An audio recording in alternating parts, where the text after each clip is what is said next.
Corona virus के खिलाफ जंग के लिए भारत पूरी तरह लॉकडाउन पर है। देश में इस जानलेवा वायरस से अब तक करीब 650 लोग संक्रमित हो चुके हैं। वहीं 13 लोगों की मौत हो चुकी है। भारत में डर का वातावरण है। जरूरत की चीजों के लिए अगर छोड़ दें तो लोग घरों से बाहर नहीं निकल रहे हैं। इस बीच एक ये रिपोर्ट सामने आई है कि लॉकडाउन के दौरान कंडोम धड़ल्ले से बिके हैं। पिछले कुछ हफ्तों से कंडोम की बिक्री में 25 से 50% बढ़त हुई है। इसमें 10 से 12 कंडोम वाले पैकेट सबसे ज्यादा खरीदे जा रहे हैं। दवा विक्रेताओं की माने तो पहले 3 से 4 कंडोम वाले पैकेट्स ही सबसे ज्यादा बिकते थे, लेकिन देश में लॉकडाउन होने के बाद ग्राहक ज्यादा कंडोम वाले पैकेट खरीद रहे हैं।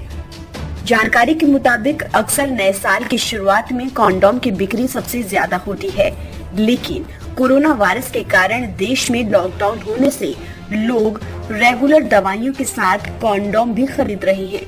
कुछ दवाई की दुकान वालों ने कंडोम का स्टॉक 25 से 30% बढ़ा दिया है। दरअसल कई अंतर्राष्ट्रीय मीडिया रिपोर्ट्स के हवाले से यह खबर भी सामने आई है कि मास्क और सैनिटाइजर के अलावा अब दुनिया के कई देशों में कंडोम की कमी हो गई है। ब्रिटेन की मीडिया डेली वायर के मुताबिक ब्रिटेन में दवा दुकानों में मास्क और सैनिटाइजर के बाद कंडोम की मांग बढ़ गई है। जानकारों का कहना है कि कोरोना वायरस के कारण लोग घरों में रह रहे हैं। वो मास्क और सैनिटाइजर के अलावा कंडोम भी खरीद रहे हैं, जिसकी वजह से मार्केट में कंडोम की भी कमी हो गई है।